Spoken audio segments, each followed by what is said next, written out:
দর্শক, জনতার ভাবনা অনুষ্ঠানে স্বাগত জানাচ্ছি আমি তাইফুর রহমান তুহিন।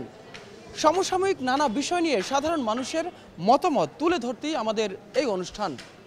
এই অনুষ্ঠানের মাধ্যমে আমরা প্রতিনিয়তই তুলে ধরার চেষ্টা করি বিভিন্ন এলাকার সমসাময়িক পরিস্থিতি, বিগত 15 বছরের রাজনৈতিক পরিস্থিতি, অর্থনৈতিক পরিস্থিতি থেকে শুরু করে দেশের সার্বিক অবস্থার কথা। যুদ্ধ আন্দোলন বিগত সরকার স্বৈরাচারী সরকারের বিরুদ্ধে অনেক রক্তক্ষয়ী সংঘর্ষের মাধ্যমে আমরা একটা পরিবেশ পেয়েছি, অনেক রক্তের বিনিময়ে ছাত্র জনতার। সেখান থেকে আমরা এখন বর্তমানে যে অবস্থা, আমাদের আইনশৃঙ্খলা পরিস্থিতির অবনতি, সেটা থেকে আমরা উত্তীর্ণ হতে চাই। সেটার একমাত্র রাস্তা আমাদের সুষ্ঠু একটা নির্বাচনের মাধ্যমে একটা গণতান্ত্রিক প্রক্রিয়া সৃষ্টি করে একটা নির্বাচিত সরকার হাতে ক্ষমতা হস্তান্তর করা। এছাড়া যারা বিগত সরকারে, ফেসিবাদী সরকার, আওয়ামী লীগ সরকারের দুঃশাসনে আমাদের নাবিশ্বাস উঠেছিল দ্রব্যমূল্যের ঊর্ধ্বগতি সিন্ডিকেট ব্যবসার মাধ্যমে, এবং ব্যাংক থেকে শুরু করে অন্যান্য সেক্টরে লুটতরাজ, অর্থ পাচার, কোটি কোটি টাকা অর্থ পাচার এদেশ থেকে করেছে তারা। আমরা প্রত্যাশা করি যে একটা গণতান্ত্রিক সরকার আসলে এইসব অর্থ পাচারগুলি, অর্থগুলি ফেরত আনবে, এটা আমাদের দাবি। এবং এই জুলাই আগস্টে যে আমাদের ছাত্র জনতা এবং আমাদের সন্তানরা রক্ত দিয়েছে, তাদের সুষ্ঠু বিচারের জন্য আমি দাবি করছি পরবর্তী গণতান্ত্রিক সরকারের কাছে, এবং বর্তমান সরকারও এই প্রক্রিয়া অব্যাহত রেখে পরে একটা সুষ্ঠু নির্বাচনের মাধ্যমে আমাদের একটি আশা, যে প্রত্যাশা, যে একটা গণতান্ত্রিক একটা আমাদের জনগণের ভোটের মাধ্যমে একটি সুন্দর একটি গণতান্ত্রিক পরিবেশ আমাদের দেশে ফিরে আসবে, এটা আমরা আশা করি, আমরা কামনা করি। জনগণের পক্ষ থেকে আমরা এই সরকারকে সর্বোচ্চ সহযোগিতা করব, যাতে সুষ্ঠু একটা পরিবেশের মাধ্যমে আমাদের নির্বাচনের ব্যবস্থা করে আমাদের মনের আশা আকাঙ্ক্ষা, বিগত দিনে আমরা যেটা বাকস্বাধীনতা রোধ করেছিল, গুম খুনের মাধ্যমে আতঙ্ক সৃষ্টি করেছিল, সেই অবস্থা থেকে আমরা বেরিয়ে আসতে পারি। আওয়ামী লীগ সরকারের যে রাজনৈতিক নেতা কর্মী এবং প্রশাসকরা বিভিন্ন আমাদের পার্শ্ববর্তী দেশে পালিয়ে যেয়ে সেখান থেকে আমাদের ভূখণ্ড, আমাদের সার্বভৌমত্বকে হুমকির মুখে ফেলেছে ষড়যন্ত্র করে, সেটা আমরা প্রতিবাদ জানাই। কিছুদিন আগে আমরা দেখলাম পত্রিকায় আমাদের বাংলাদেশ হাইকমিশনে আক্রমণ করেছে ত্রিপুরায়, এবং আমাদের জাতীয় পতাকার উপরে, আমাদের সার্বভৌমত্বের উপরে তারা হুমকি এনেছে, আমাদের পতাকা জ্বালিয়ে দিয়েছে। তার বিরুদ্ধে আমরা প্রতিবাদ জানাই, নিন্দা জানাই।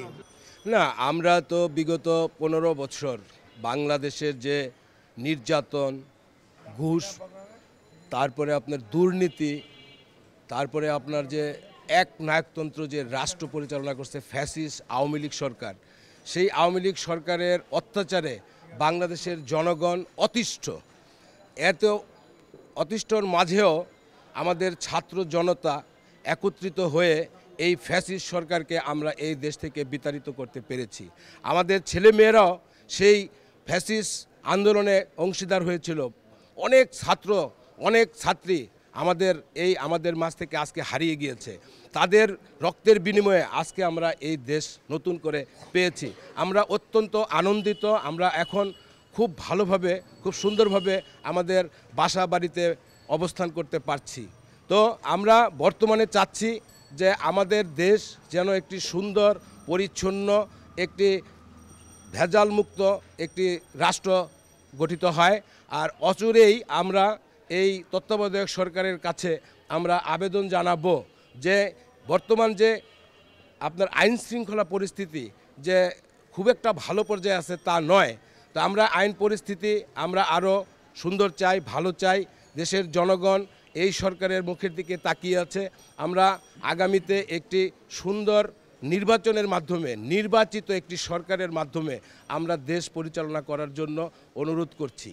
আপনারা সবাই জানেন, এই দেশের দেশবাসী সবাই জানে, একটা স্বৈরাচারী সরকার বিগত 15 বছর এই দেশটা লুট করেছে, এবং 10টা ব্যাংক লুট করে ফলস কাগজপত্র দিয়ে, ফলস দলিল দিয়ে, এবং বিভিন্ন বেনামে হাজার হাজার কোটি টাকা লোন নিয়ে সব টাকা পাচার করছে বিদেশে।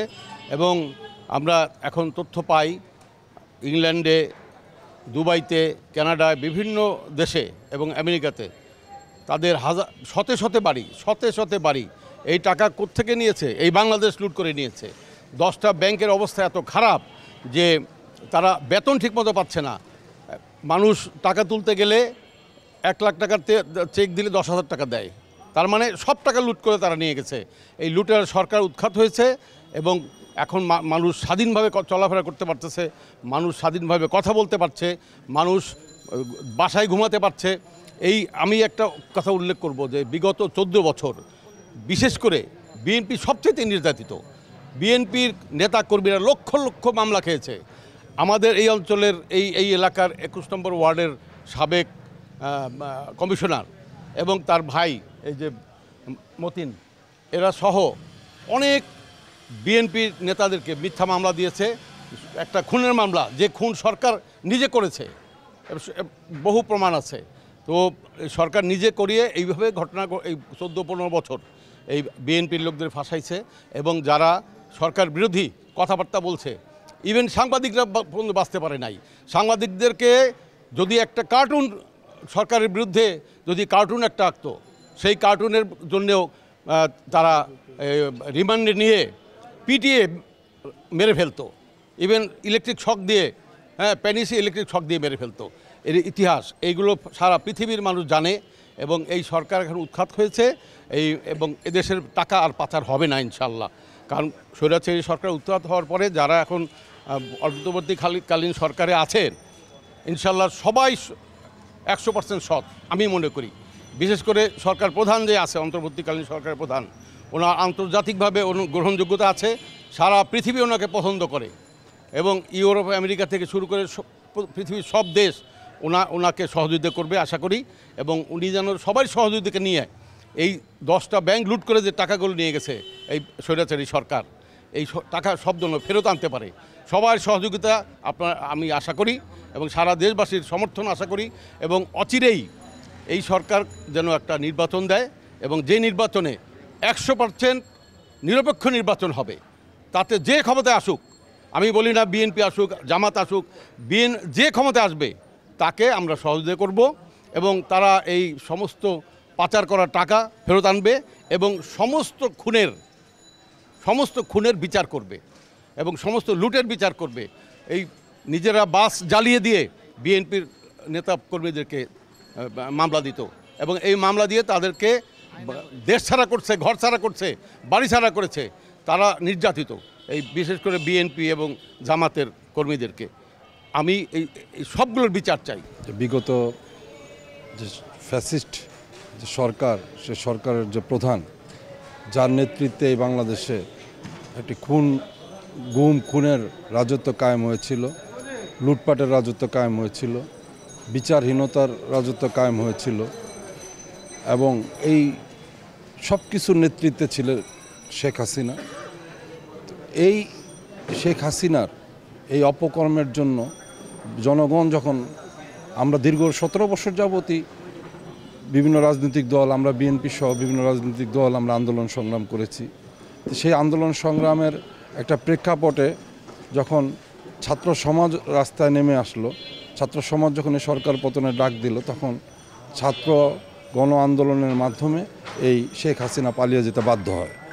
তো সেখান থেকে বলতে চাই যে সে কোথায় পালিয়ে গেল, সে তার আমাদের পার্শ্ববর্তী দেশ এবং তার আস্থাভাজন, যাদের প্রত্যক্ষ সহযোগিতায়, যাদের ছত্রছায়া সে এতদিন জোর করে ক্ষমতায় বসেছিল, সেই ভারতে সে পালিয়ে গেল।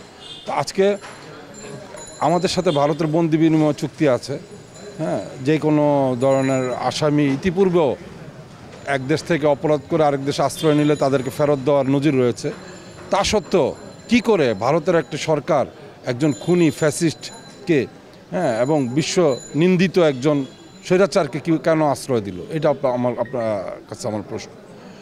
তো নিশ্চয়ই আশ্রয় দেওয়ার পিছনে এবং প্রশ্রয়ও কাজ করছে। বাংলাদেশের যে স্বাভাবিক অবস্থা তাকে অস্থিতিশীল করার জন্য বর্তমান যে সরকার, ছাত্র জনতার রক্তের বিনিময়ে যে সরকার, বর্তমান যে অন্তর্বর্তী সরকার রয়েছে, সে সরকারকে অস্থিতিশীল করার জন্য, দেশে একটি নৈরাজ্যকর পরিস্থিতি তৈরি করার জন্য আপ্রাণ চেষ্টা করে যাচ্ছে। ভারতে বসে গভীর ষড়যন্ত্রে লিপ্ত রয়েছে এবং তারই ধারাবাহিকতায় আমরা 2-3 দিন আগে দেখলাম উগ্র হিন্দুত্ববাদীরা আগরতলায় বাংলাদেশ মিশনে কীভাবে ন্যাক্কারজনকভাবে হামলা করেছে, আমাদের জাতীয় পতাকাকে অবমাননা করেছে শেখ হাসিনার উস্কানিতে। এবং এই যে এখানে যারা শেখ হাসিনা পালিয়ে গিয়েছে, তা কিন্তু তার প্রেতাত্মারা এখনও সমাজে বিভিন্নভাবে বিদ্যমান রয়েছে। কিছুক্ষণ আগে আপনি যে প্রসঙ্গটা উঠালেন, দেখেন আজকে আমরা কালকে আইন উপদেষ্টার একটি বক্তব্য শুনলাম যে যদি দ্রব্যমূল্য নিয়ন্ত্রণ করতে যায়, তাহলে নিয়ন্ত্রণ করতে গেলে বা সিন্ডিকেট ভাঙতে গেলে বেক্সিমকোর বিরুদ্ধে ব্যবস্থা নিতে হয়, আর বেক্সিমকো অথবা কিছু নামকরা প্রতিষ্ঠানের বিরুদ্ধে ব্যবস্থা নিতে গেলে বাজারের মূল্য বেড়ে যায় সব কিছু। তো এগুলো আসলে দীর্ঘদিনের একটা সিন্ডিকেট তৈরি হয়ে আছে আমাদের। এই সিন্ডিকেটগুলি আওয়ামী সরকারের আমলে তাদের প্রত্যক্ষভাবে তারা যেভাবে এই সিন্ডিকেট প্রথা চালু করেছে দেশে, এদের বিরুদ্ধে ব্যবস্থা নিতে গেলেই দ্রব্যমূল্য থেকে শুরু করে সব কিছুতে একটা অস্থিতিশীল পরিবেশ তৈরি হয়। সুতরাং এই জন্য সময় দিতে হবে। আস্তে আস্তে এই সরকার যে কাজগুলি হাতে নিয়েছে সেইগুলি যদি একটা পর্যায়ে যায়, তারপরে একটা জনগণের নির্বাচিত সরকার যখন আসবে সেই সরকার বাকি কাজগুলি সম্পন্ন করতে পারবে এবং একসময় আমরা এই যে দীর্ঘদিনের যে একটা ফ্যাসিজমের যে একটা ভয়াল থাবা, সেখান থেকে আমরা আস্তে আস্তে আমরা বেরিয়ে আসতে পারবো বলে আমি আশা করি। দর্শক, দেশ টিভির বিশেষ আয়োজন জনতার ভাবনা অনুষ্ঠানে নিচ্ছি ছোট্ট একটি বিরতির পরে আবার ফিরে আসছি।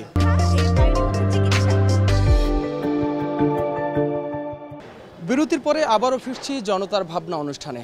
এবার আমরা জানব যে বর্তমান সরকার বলছেন যে সামনের দিকে দেশকে এগিয়ে নিতে হলে সবাইকে ঐক্যবদ্ধ থাকতে হবে। এই বিষয়টা নিয়ে আসলে সাধারণ মানুষ কি বলছে আমরা তা আবার শুনব সাধারণ মানুষের মতামত। অনেক রক্তের বিনিময়ে আমাদের আবার বাংলাদেশ ফিরে পেয়েছি, আমার স্বাধীনতা আমি ফিরে পেয়েছি। আমি স্বাধীন দেশের স্বাধীন নাগরিক। আমি ৭১ যুদ্ধ দেখি নাই, কিন্তু এখন মনে করতেছি যে যুদ্ধটা মানে আমাদের যে ভাইগুলি রক্ত দিয়েছে তার বিনিময়ে আমাদের এই বাংলাদেশ। আমরা চাচ্ছি যে এই ফ্যাসিস্ট সরকার চলে গেছে, এই ফ্যাসিস্ট সরকার যেন রিটার্ন ব্যাক না আসে, আর তাদের ছত্রছায়া যারা আছে তাদেরকে উচ্ছেদ করা হোক। আর নতুন যে সরকার আছে তাদের কাছে আমার অনুরোধ থাকবে যে নতুন একটা সরকার গঠন যাতে হয়, আর যাতে কোনো মায়ের বুক যাতে খালি না হয়। আর দ্বিতীয় কথা হলো আমাদের যে সাধারণ জনগণ যেই অস্থিরতার ভিতরে আছে, দ্রব্যমূল্য এটা যাতে নিয়ন্ত্রণ থাকে, এটাই আমাদের কাম্য। আমরা সাধারণ জনগণ হিসেবে আমরা এই আশা করি যে ৫ই আগস্ট বিপ্লবের মাধ্যমে যে সাধারণ মানুষ, ছাত্র জনতা, সর্বস্তরের জনগণকে নিয়ে যে একটা আন্দোলন হয়েছে এই ফ্যাসিবাদী সরকারের বিরুদ্ধে, তো এই ফ্যাসিবাদী সরকার বিগত দিনে দুর্নীতি, লুটতারাজ, চাঁদাবাজি, সন্ত্রাসী, হামলা মামলা, এতে জনগণ অনেক অতিষ্ঠে ছিল। বলে সাধারণ মানুষের ক্রয় ক্ষমতার বাইরে সব কিছু চলে গেছে। বলে যে মানুষের বাক স্বাধীনতা ছিল না, যে মানুষ যে কথা বলবে তাদের সেই বাক স্বাধীনতা ছিল না। তো বিগত সরকার আমলে যেভাবে দেশ থেকে টাকাগুলি বিদেশে পাচার হয়েছে, যে আওয়ামী লীগের মন্ত্রী এমপিরা যেভাবে দেশ থেকে টাকাগুলি নিয়ে গেছে, তো আমরা এই সরকারের কাছে এটা আশা করব যে যেভাবে আইনি প্রক্রিয়া, এই প্রক্রিয়ার মাধ্যমে এই টাকাগুলি দেশে ফিরত আনা হোক। আমরা তো অ্যাকচুয়ালি সাধারণ জনগণ, আমরা অনেক কিছুই জানতাম না। আয়নাগর নামে যে একটা ঘর হয় এটা আমাদের জানাই ছিল না। এই বিগত ফ্যাসিস্ট সরকারের পতনের পর আপনাদের সাংবাদিকদের মাধ্যমে আমরা জানতে পারলাম যে বাংলাদেশে আয়নাগর আছে। আমরা তো ভাবলাম যে আয়নাগর হয়তো নিজের চেহারা দেখা যায়, চারিদিকে আয়না, সেইটাই আয়নাগর। কিন্তু আয়নাঘর নামে যে একটা মানে বদ্ধঘর, যেখানে মানুষকে অত্যাচার করা হইতো, নির্যাতন করা হইতো, অনেক নেতাকর্মী বিগত ১৫ বছরে আয়নাঘরে মৃত্যুবরণ করছে, তাদেরকে অত্যাচার করা হয়েছে, অনেকে হয়তো ভাগ্যক্রমে জীবিত ফেরত আসছে। তো এই আয়নাঘর যেন বাংলাদেশে আর না হয়, এটাই আমাদের প্রত্যাশা সাধারণ জনগণের। ১৫ বছর এই ফ্যাসিস্ট সরকার যেভাবে অত্যাচার করছে, মানুষের মুখের ভাষা কেড়ে নিছে, তাদের মনের কথা কেড়ে নিছে, এই স্তব্ধতা থেকে আমরা বেরোতে চাই। আর যারা এই অত্যাচারগুলি করছে, মামলা হামলা গুম নির্যাতন করছে, তাদের দৃষ্টান্তমূলক শাস্তি চাই। এই ফ্যাসিস্ট সরকার বাংলাদেশে আসুক, এটা আমরা চাই না।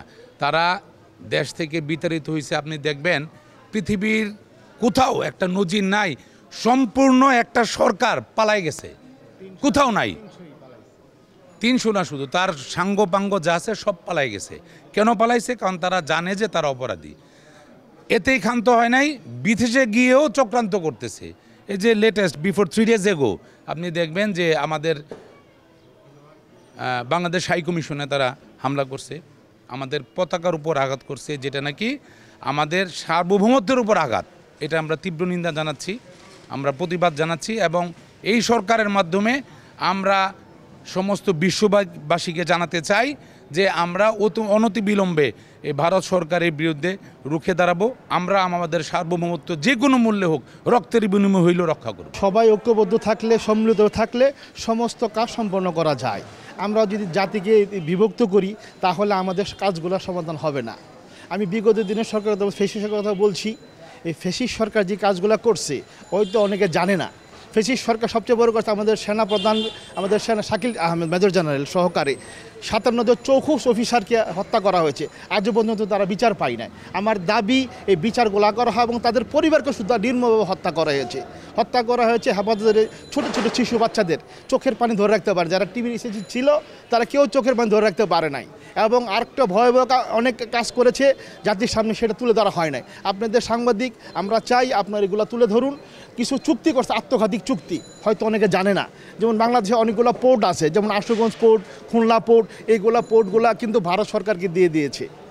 ভারত সরকার দেওয়াতে রাস্তা পর্যন্ত ওরা দিয়ে দিয়েছে। আমার রাস্তা, আমার জায়গা, কারণ ট্যাক্স ছাড়া ওনারা চলাচল করবে। কিন্তু আমরা যদি কোথাও ইন্ডিয়া যেতে চাই, আমাদের ভিসার জন্য ট্যাক্স দিতে হয়, বিভিন্ন ধরনের আমাদের প্যারেশানি করি।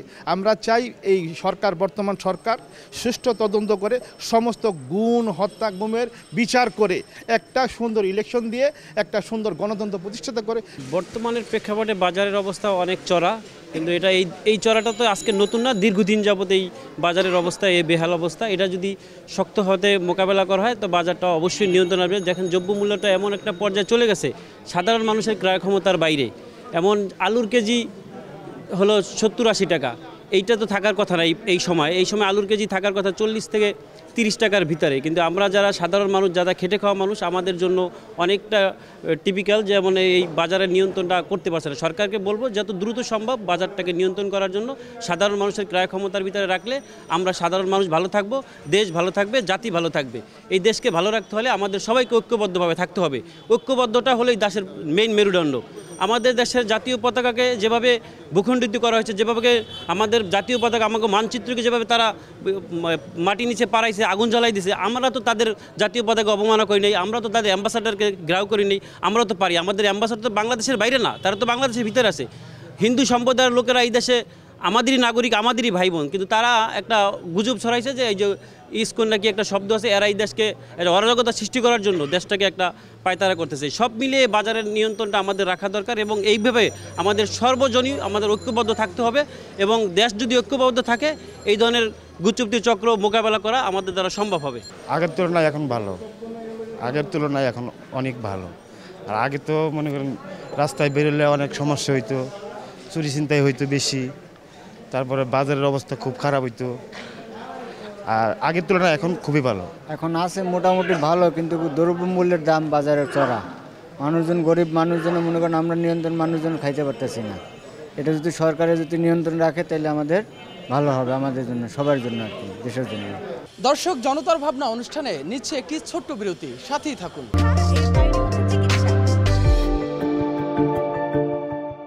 দর্শক, বিরতির পরে আবারও স্বাগত জানাচ্ছি জনতার ভাবনা অনুষ্ঠানে। আবারও আমরা কথা বলবো, সাধারণ মানুষের মতামত জানার চেষ্টা করব দেশের সার্বিক পরিস্থিতির উপর নিয়ে। শুরু করছে শহীদ সাহিদ এবং শহীদ মুগ্ধকে স্মরণ করে এবং হাজার শহীদদেরকে স্মরণ করে। তো নতুন বাংলাদেশে আমাদের সর্বপ্রথম যে জিনিসটা হচ্ছে সেটা হচ্ছে বাক স্বাধীনতা। গত 17 বছর আমাদের কথা বলার মতো অত কিছু ছিল না, যদি কথাও বলতাম সেটা আমাদের জীবন আশঙ্কার একটা বিষয় ছিল। বর্তমান বাংলাদেশে বাক স্বাধীনতার যে চিয়াটা সর্বপ্রথম আমাদের চাই। দ্বিতীয়ত হচ্ছে আমরা যেহেতু স্টুডেন্টরা হচ্ছে গিয়ে দেশের এত বড় একটা ইতিহাসের একটা অংশ হয়েছি, স্টুডেন্টকে প্রতিটা বিষয় বা প্রতিটা ক্ষেত্রে হচ্ছে গিয়ে আমাদেরকে ইনভলভমেন্ট আনা উচিত। কারণ আমরা স্টুডেন্টরা আপাতত হচ্ছে গিয়ে লেখাপড়ার মধ্যে আছি, হাতে কলমে আমাদের কোনো কাজই মরতে নেই। যতটা পরিমাণ আমরা হাতে কলমে কাজ করি ততটা আমাদের অভিজ্ঞতা আসবে এবং বিভিন্ন ক্ষেত্রে আমাদের অভিজ্ঞতা তত বাড়বে এবং সেটা যে কোনো ক্ষেত্রে আমরা ওই অভিজ্ঞতাটাকে কাজে লাগাতে পারবো। বর্তমান সময় আমরা বেশিরভাগ স্টুডেন্টই আমরা সংবিধান সম্পর্কে কিছু জানিই না। গত 17 বছরে কোনো স্টুডেন্ট সংবিধানের শ কি এটা বলতে পারবে না, এই বিষয়ে আমরা কিছুই জানি না। এইসব সংবিধানের ফাঁক ফোকর জ্ঞানের অনভিজ্ঞতার কারণেই এই সরকার 7 বছরতে যা মন চায় তা করতে পারছে। তো আমাদেরকে এই জ্ঞান সম্পূর্ণভাবে দিতে হবে। গুম খুনের যে রাজনীতিটা, এই রাজনীতিটা শুরু হয়েছে 17 বছর আগে। তো এটা চলতেছে পরিক্রমা অনুযায়ী, কিন্তু এটার শেষ হওয়ার প্রয়োজন। তবে এটা শেষ হইতে হইলে বর্তমান সরকার যেটা চাইতেছে যে এটা তারা সংস্কার করতে, তবে সংস্কারটা দ্রুত সময় হইলে ভালো হয়। যেমন আমাদের প্রতিবেশী দেশ ভারতে অলরেডি হাইকমিশনে আজকে হামলা হয়েছে। আমরা সাধারণ জনগণ যেটা চাইতেছি, আমাদের মূল দাবি হচ্ছে আমাদের সার্বভৌমত্ব, আমাদের স্বাধীনতা। আমাদের স্বাধীনতা যেখানে প্রশ্নের সম্মুখীন, সেখানে দাঁড়ায় আমরা এই সরকারকে দিয়ে এমন কিছু আশা করতে পারি না বা এক্সপেক্ট করতে পারি না যে তাদের পররাষ্ট্রনীতিটা এরকম হবে যে তারা সব কিছু কন্ট্রোল করতে পারবে। অবশ্যই কন্ট্রোল করার জন্য এমন একটা দলের আসতে হবে রাজনৈতিক প্রেক্ষাপটে, যাদের অভিজ্ঞতা আছে এবং যারা এটা চালাইতে পারবে এবং দেশটাকে কন্ট্রোল করতে পারবে। পররাষ্ট্রনীতিটা স্ট্রং থাকবে, যাতে আমাদের অন্যান্য কান্ট্রির সাথে আমাদের বন্ধুত্বের সম্পর্ক থাকবে, কিন্তু পরাধীনতা নয়। সেখানে পরাধীন, আজকে আমরা বিভিন্নভাবে পরাধীন। আজকে ভারত সরকার আমাদেরকে যে ট্রেন যোগাযোগের যে চুক্তিটা হয়েছে, সেই ট্রেনটা আসার সময় কিন্তু ভারতের এইভাবে চুক্তিটা করা হয়েছে যে ভারতের সেনাবাহিনী যদি এই ট্রেন কোনো দুর্ঘটনার কবলে পড়ে, তাহলে ভারতীয় সেনাবাহিনী এখানে ঢুকতে পারবে। হাসিনার আমলে এই চুক্তিপত্রটা হয়েছিল। তো আবার এই ট্রেন তারা এখানে ঢুকে, মানে উইদাউট পারমিশনে, মানে আমাদের সরকারের কোনো আওয়ামী লীগ সরকারের কোনো পারমিশনের প্রয়োজন হবে না, তারা ঢুকবে এবং তারা এই ট্রেনের যে কোনো ব্যাপারে তারা দেখভাল করবে এবং আবার তাদের ট্রেনকে তারা নিয়ে যাবে। তাহলে একটা দেশে যদি অনুমতি ছাড়া একটা ভারত সরকারের সেনাবাহিনী ইন করে এবং আবার মন চাইলেই তারা বের হয়ে যেতেছে উইদাউট পারমিশনে, তাহলে তো এই সরকার ছিল একটা ভারতের পুতুল সরকার। একটা উদাহরণ টেনে জাস্ট আমি বুঝালাম, আসলে উদাহরণ দিলে অনেক দেওয়া যাবে। আর দ্রব্যমূল্যের যে সমস্যাটা আওয়ামী লীগ সরকারের আমলে ছিল, বর্তমানেও কিন্তু দ্রব্যমূল্য হাই আছে, কিন্তু মানুষ কিন্তু এখন বলতে পারতেছে। আর তখন কিন্তু বলতে পারে নাই মানুষ, তখন বাক স্বাধীনতাটা ছিল না, কারণ ভোট মানুষ দিতে পারে নাই। মানুষ ভোট যদি দিতে পারত, তাহলে সে নির্বাচিত করতো। যেমন আজকে যে পটভূমিটায় মানুষ দাঁড়ায় আছে, অন্তত সবাই একটা আশায় আছে যে আমি ভোট দিব। তবে এখন যদি ইউনূস সরকার দ্রুত একটা সংস্কার করে আমাদেরকে ভোটের ব্যবস্থা দিতে পারে, তাহলে জনগণ অবশ্যই ঐক্যবদ্ধ হবে। কিন্তু জনগণ কার ছায়াতলে ঐক্যবদ্ধ হবে? যেই সরকারকে জনগণ নির্ধারিত করবে, তার আন্ডারে ঐক্যবদ্ধ হওয়া সহজ। আর যদি একটা নিরপেক্ষ সরকার, যদি ইউনূস সরকার অনেক ভালো, ইউনূস সাহেব অনেক ভালো, কিন্তু উনি যদি আরও টাইম স্টে করে, তাহলে কি হবে যে এই যে বিভিন্ন দল মত ঐক্যবদ্ধ হইতে পারবে না। কিন্তু একটা নির্ধারিত দল জনগণ সিলেক্ট করে দিবে এবং সেই সিলেকশন অনুযায়ী জনগণ ঐক্যবদ্ধ থাকবে, তাহলে না ঐক্যবদ্ধর বিষয়টা আসতেছে। আগে সংস্কারের মাধ্যমে নির্বাচনটা সুস্থভাবে হবে, আমি এটা আশা করি। সংস্কার যদি না হয়, তাহলে নির্বাচনের তো কোনো মানে হয় না। আগে দেশ ও রাষ্ট্র সংস্কার করতে হবে, তারপরে যত দ্রুত সম্ভব নির্বাচনটা দেওয়া উচিত। কারণ নির্বাচনের মাধ্যমে আমরা একটা ভালো দল, একটা সুন্দর দল আমরা উপস্থাপন করতে পারবো, বা আমাদের কাছে আসবে একটা সুন্দর দল যেটা আমাদের রাষ্ট্রকে পরিচালনা করবে। তো এই জন্য আমি মনে করি উভয় দরকার, তবে সংস্কারের পরেই আমাদের নির্বাচনটা দরকার, যেন আমরা একটা সুন্দর রাষ্ট্র পরিচালনার জন্য একটা দল পাই বা একটা নেতা পাই, যে আমাদেরকে সুন্দরভাবে আমাদের দেশটাকে এগিয়ে নিয়ে যাবে। স্বৈরাচারী সরকার আমাদের মসজিদের পাশে একটা খেলার মাঠ ছিল, ওইখানে তারা একটা ময়লার ডাম্পার বসাই দিচ্ছে। মুসল্লিরা এখানে নামাজ পড়তে পারে না গন্ধের কারণে। আর এই ডাম্পারকে কেন্দ্র করে বিভিন্ন সন্ত্রাসী বাহিনী এখানে আসে, চাঁদাবাজি হয়, এখানে মাদকদ্রব্য বিক্রি হয়। এলাকার পরিবেশ পুরাটাই নষ্ট হয়ে গেছে। আমরা এই সরকারের কাছে আবেদন জানাই, যত দ্রুত সময়ের মাধ্যমে এই ডাম্পারটা এখান থেকে পরিবর্তন করা হোক। মাদক এখন তো ডাক্তার ইউনূস আসার পর কিছুটা কন্ট্রোলে আছে। বিগত 14-15 বছর আমরা দেখি নাই, বলতে চাইলেও বলতে পারি নাই। তো সরকার এমন কিছু কারবার করছে যে মাদক যারা ব্যবসা করে, ডিলারশিপ, খুচরা বিক্রেতা, তারাই আবার সমাবেশ করতো মাদক বিরোধিতা, তারাই আবার বিরোধিতা করতো মাদক বিরোধিতা। এরকম অনেক প্রমাণ আছে যে পুলিশ, থানা, আনসার এরা সবাই সহযোগিতা করতো এই আওয়ামী লীগের সন্ত্রাসী গ্রুপে। তারা একটা অংশ যাইতো এখানে। তো এই আমাদের ডাম্পিংটা হওয়ার পর থেকে আরও এটা এখানে আরও বেশি বেড়ে গেছে। এই ডাম্পিংয়ের সাথে মানুষের ফ্যামিলি বাসা আছে, মসজিদ আছে, মাদ্রাসা আছে। এই ডাম্পিংটা আমাদের আওয়ামী লীগ সরকার এখানে জোর করে আইনা দেওয়া হয়েছে আরেকজনের জমিতে। এটা ছিল লিং রোডে, মেন রোডে ছিল, ওইখান থেকে এখানে নিয়ে আসছে। তো আমারও ওই ভাই বলছে যে এই এলাকাবাসীর পক্ষ থেকে এই ডাম্পিংয়ের ব্যাপারটা এই সরকার যেন খুব দ্রুতভাবে দেখে। তো বিগত সরকার তো আমাদের গলা টেপে ধরে রেখেছিল বিগত 15 বছর, কোনো কিছু বলার সুযোগ ছিল না, আমাদের বাক স্বাধীনতা ছিল না।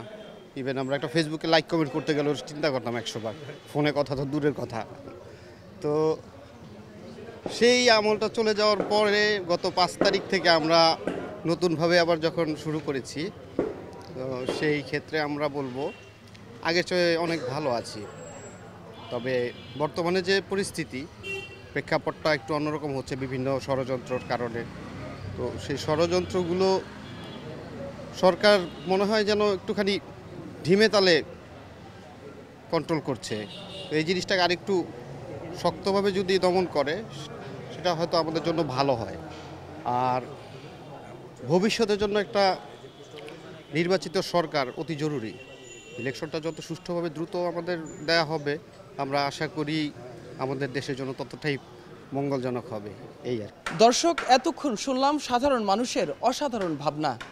দেশকে নিয়ে যে তাদের অসাধারণ চিন্তা ভাবনা, সেটাই কিন্তু তারা তুলে ধরেছেন। তবে সবাই কিন্তু বলছেন যে এই দেশ সামনের দিকে এগিয়ে নিয়ে যেতে হলে একটি অবাধ সুষ্ঠু নির্বাচনের বিকল্প নেই। দর্শক, আজ এ পর্যন্তই। আগামীকাল অন্য কোনো বিষয় নিয়ে রাজধানীর অন্য কোনো এলাকা থেকে আবারও যুক্ত হব আমরা। সে পর্যন্ত সাথেই থাকুন, সুস্থ থাকুন, ভালো থাকুন, দেশ টিভির সাথেই থাকুন।